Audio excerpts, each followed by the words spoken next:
This video we are going to do one full CRUD operations using AngularFire with Firebase. So let's get started. What I'm going to start with setting up the product. So as you can see, my admin prod board is already working. So let's go to the product, and I'm going to set up a new product. So I'm not going to click on the add new yet, because right now, if you remember, my set product is calling a fake API. So let's go to setProduct.component.ts, and as you can see, if I go to setProduct.component.html, if I go to my add form, as you can see, my add form is calling a function called setData. Let's go to setProduct.component.ts, and in setData is calling a function on the backend service is called setDocs. So let's go to the setDocs, and what you will see right now is returning a fake response. So if I click on this, if I add something here, okay, it's going to wait for 2 seconds, as you can see, because there is a timer on the code. You can see after 2 seconds is going to just send a fake response. So right now what I'm going to do, I'm just going to replace this with the actual code which is going to connect to the Firebase. Let's get it started. So first of all, I'm going to comment this out, maybe just put a rename this function setDocs. So once I do that, this my set product component will start giving me error because setDocs doesn't exist. So let's create the setDocs. But before I create the setDocs, I want to create some helper functions. So first helper function is get timestamp. So what timestamp is just a, as you can see, is starting as giving me a new date. So it's just giving me today's time, like current date and time. I have also uncommented commented this code. So right now this will give the browsers, suppose I'm running this app on a browser, so it will give me your client's machine time. But if you want a server timestamp, then just uncomment this one, comment this. This will give you a server timestamp. That's it. And I'll tell you in a minute how I'm going to use this timestamp. Okay. Next function I want to create is the get collection URL. So what get collection URL does, it takes any value as a parameter and it returns a string. And you will see exactly what I'm doing that, because if you go to my Firebase app, you will see, suppose I want to write inside my collection online store, there's a document Elish, and there is I want to create a new collection, say product. So online store, Elish, product, and all the will be documents will be written inside that. So that's exactly what I was doing. Online store, Elish, and filter is product. So get collection URL is just a handy function so that you don't have to retype everything over and over again. Now let's create the new function called setDocs. So what setDocs is going to do just like the old functions, it takes a collection type and it takes the form data.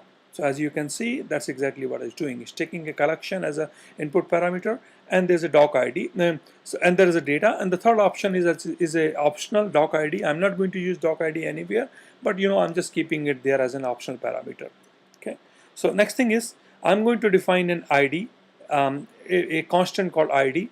What this ID is, as you can see, AFS. AFS is the AngularFire store. What you can do, so suppose you can, if you don't pass this thing, nothing is going to happen. What Firebase is still going to create a document, but it's a pretty handy method. You can, suppose you want to create IDs for your document in your client side, you can just use this function. Okay. Next thing is I'm going to call it an item. Again, this is an object with the ID and name. Okay. Third thing is I'm going to call this timestamp. So timestamp is actually this timestamp. Okay. And I will tell you in a minute like what this timestamp does. Okay. Next thing is I'm going to define a docref. Is the same thing as the get doc. In get docs you say item doc dot value changes. Here the same thing. I'm saying this dot afs dot collection dot doc ID. So basically I'm just saying, okay, take this collection and item ID, and I'm going to replace this collection in 1 minute. Actually this is replaced, sorry. So as you can see, the collection name, I'm dynamically passing the collection name. Okay, so whatever is passed inside this setDocs, it creates a URL. So for example, from here I'm calling I want to access the product collection. So it goes here, it says, okay, give me the product collection. That means online store Elish product. The way I choose to write this function. The reason I choose to write the function this way, so that I can use the same code for different kind of functions. So for example, right now I'm using it for product, but later I can use it for cart, orders, or users, or anything. Okay. Now next thing is, sorry. Next thing is, let's create the return. So all I need to do is very simple, like take this doc.ref and just use that set method. Set, and then you just pass the data, pass the ID, that's it. So if I save this and run this function, what is going to do is going to create a new document with the data what I'm giving from set product. Is going to create a new document to the server. Okay, but I just want to take a pause here, and I want to show you some very nice tricks. So anytime I create a brand new document, I create some extra fields, and let me show you what those extra fields are. These are the extra fields: updated at, created at, delete flag, auth ID, username, user email. Basically, last three fields, as you can see, is very simple. So all I'm doing, I'm capturing users information, that who is creating this document. Suppose I am logged in through Google, so it will capture my ID, my name, and my email. It's pretty handy, like sometimes you want to know who has created the document. Delete flag equals to no. I'll tell you later, just give me, when we discuss the delete functionality, I'll tell you why I choose this one. But again, it's an optional. Two more parameters I use: created date and updated date. By default, as you can see, both of these functions, both of use the same timestamp. So actually, it's capturing when this document was created.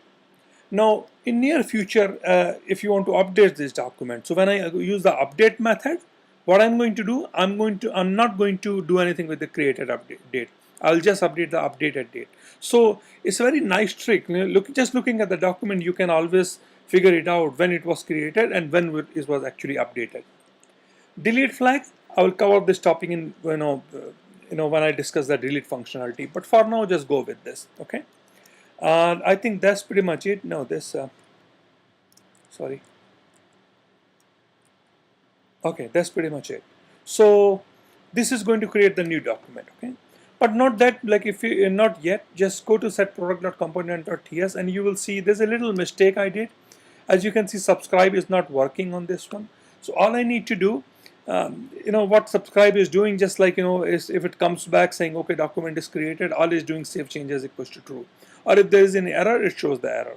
So what I'm trying to do, let me just get rid of the subscribe method and write the then instead of then, because on the promise based, the then works better. It then works, and subscribe only works on observable. Basically, they both are the same thing, as you can see. Okay, so I'm just using then here. So let me save this one. So hopefully now, if I go and create this set product method, is going to create the document. And let me just give you a hint. Not yet, because I'm expecting an error. So let's quickly go back here. Okay, refresh this page. Okay. Let's go to the products. Product, add a new product. So I'm just going to say test, test, test, and I'm going to fill out all the required fields. Let me give a price of 100. And as you're seeing here, there's no document here. And let me click on the add button.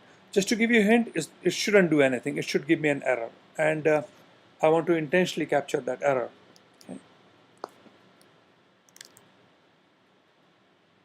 Okay, so the reason is, let me go to the, and as you can see, it didn't create any document. And the reason it gave an error, so I should have opened this in Chrome, so that will give me a better error. But I just want to quickly walk you through that. The reason is because I have not set up any rule for the product collection. So if you remember, that's why it's very, very important to create, and understand the server-side programming as well. So if you remember in my previous video, I created a matching rule for admins collection, for cards collection, but I did not do it for product collection yet. So let's go and quickly do this thing. So here, all I need to do, product, and I'm going to allow the write. Okay, but here is a little, for reading portion, I want anybody to read my product. Okay, so it's like, there's no secret information. It's a shopping cart website after all. So you know what, anybody can go and look at my product. There's no secret information in this one. So let me just say allow read equals to true. That means anybody can read that, but write if the auth ID is not equals to null. Okay. Sorry, I think I'm missing an if true. Perfect. That will take care of this one. Okay. Now let me publish this one. Okay. Now if I go back and try to save this one more time. Okay. Save this information. See, the data is saved. Now let's go back to that document. Go back to the data. Okay. So here, let's go to the online store collection. Inside online store collection, go to the Elish and see this is the new collection just popped up. It wasn't there initially. Now if you click on the product, you will see your document. Now you can create as many products as you want. Okay. Let me just quickly go through one more thing, couple of things. So auth ID, this is the additional field I added, and then I added couple of these fields: updated ad, user email, username, and delete flag, and created date. Beautiful. So that's how you basically create a document. Okay. Now let's work on our update methods. Now we are going to work on our get data. So as you can see, get data is calling this function called get docs, and it's passing the collection name called product. So let's go to the get docs.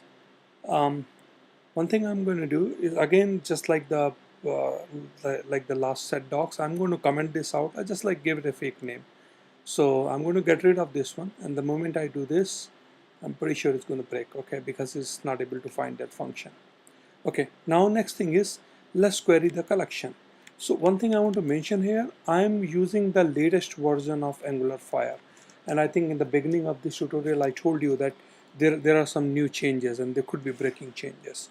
So you can find all the documentation here, how to query the collections. So let's go back here. So first thing is, I'm going to, just like the item doc, I'm going to include an item collection here, a private variable called items collection, which is of type Angular Firestore collection. And next thing is, I need to create a new function called get docs. Okay, and then inside that get docs, all I need to do this .items.collection. Same thing is just a copy paste from the GitHub repository here. Okay, all it's doing, like, is saying from the AFS, collection, and the type is any, and it's passing the URL. Okay, and it's saying, okay, give me that all the collection. That's it. Second thing is, I need to do the value changes. Return this .item collection .value changes. Perfect. What else? I think there's still an error. Okay, let me put any here because I don't have a data type defined here right now. Okay. Still is complaining about something. Oh, I didn't import it. Okay, sorry. So I think I need to go back and Angular Firestore collection.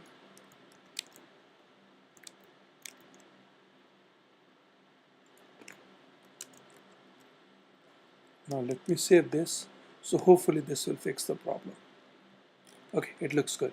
So now let's go to setProduct.component.ts and make sure it's not giving any error. Let's go to our app. It's recompiling. Okay, so let's go back to the products. Click on get data. Beautiful. So as you can see, it is fetching all both the documents, and my pagini, my sorting order, my filter, everything should be working now. Beautiful.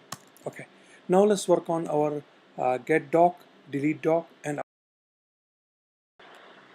okay. So now let's work on our get doc function. So it's fetching both the documents. Now if I click on this, it should fetch that one document. So right now, I believe it's calling this function called getDoc, and getDoc is calling that function called getOneDocument, and I'm passing the collection name and the exact document ID. So let's go to backend.service, and let's go to getOneDoc, and again, this is a fake API, so I'm going to rename that. Now let me create a new function, getOneDoc A. Okay, let me get rid of this A. Okay, Now I have this one function get one doc, and it's very simple. I'm just going to say this item dot doc equals to and just give a column URL here, and then return the value changes on the item document.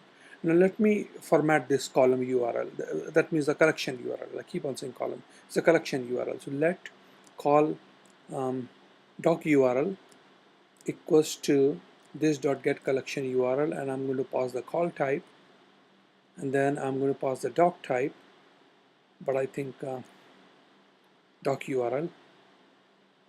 No, I think there is a, so after admins say products, so it will be product, and it's missing a front slash. So let me just quickly add one front slash. I think that's it. So get when doc. Let's go test out this function. So here now if I click on this function, it's going to call the get one doc, it's going to pass the document ID. Beautiful. See, it's fetching this information. Great. Now let's work on our update and delete. So in our update data, I'm calling a function called update docs, and I'm passing collection type and the form data. Now this is little different because if you remember in our edit form, form data has the document ID. So look at this edit data form, I'm passing that form data value, and the data ID is there, is called underscore ID. Okay, so let's go quickly fix this function. So let's go to this function, update docs. Here again it's a fake function, so I'm going to rename this, and now let me create a new function. So here what I'm going to do, I'm just going to copy paste this set docs, okay, and I'll show you why. Because update is nothing, is very similar to the set docs. So here I just copied the set docs, and now let me rename this update docs. Now the difference is it takes the collection name, data, and doc ID. Again, so I need to fix this. Collection is the good, but instead of doc ID, I need to put the data, because remember this is the form data, and form data dot underscore ID. And then next thing is I think I need to get rid of this set and put the update here. Okay. Now let's pay attention to this one. So remember we talked about this created date. Now when we are updating it, actually I don't think it's a good idea to update this field as well, because this is when the document was created. So let me get rid of this one. Also I don't need the delete flag equals to n. I think that's pretty much it. Beautiful. So let's go back here. Let's test out our function. Okay. Now, as you can see in my test 2, now my price is 500. Let me go edit this one. Instead of 500, oops, let me refresh the page. No.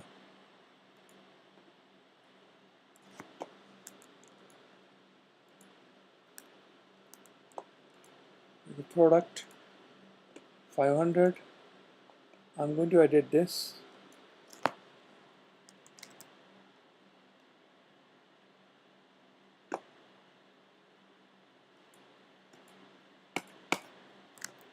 Okay, sorry. So let's update this one. So instead of 100, I will make it say 250. Okay. Now let me click on the update. Data is saved.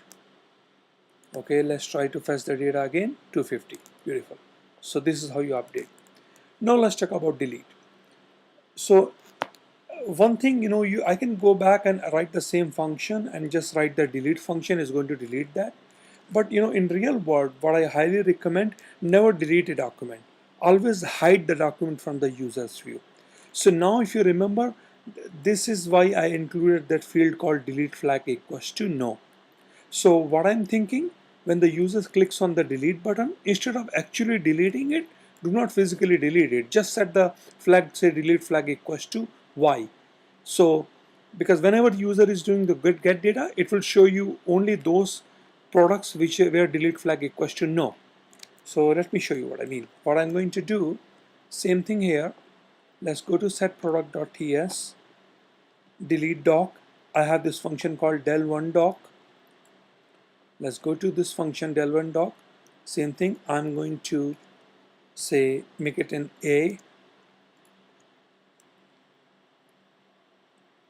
Okay, the difference is I'm passing the document ID here. Okay, let me copy this function here,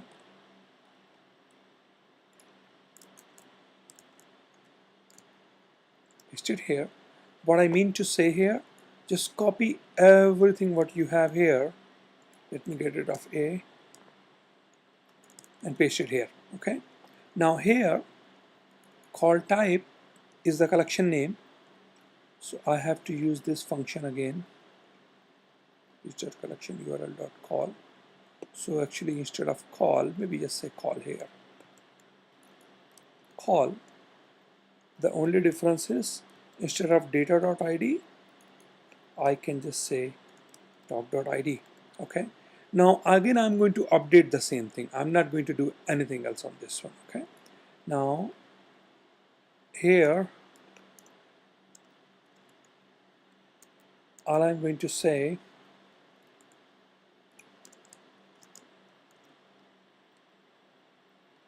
update delete flag equals to yes. So basically it's called soft delete. Is going to mark the document for delete, but it's not going to actually physically delete it. That's it. So I think that's pretty much, that's what I wanted to show you, how you can fetch the collections, how you can fetch one particular document, how you can update one document, how you can delete one document, and how you can you can create a new document. So this was like, actually using the new AngularFire library. Um, so I think that's pretty much it. Next thing is like, if you remember all my other collections like cards, orders, user interest, everything is 100% same. The only difference is instead of product, in other pages, I just say cart or orders, things like that. Only the collection name changes, but everything, all the code, everything looks same. So I'm not going to repeat that. What I'm going to do, I'm going to update my repository, and so that you can download the code from there. But I think that's pretty much it. That's all I have to say from the AngularFire CRUD operations.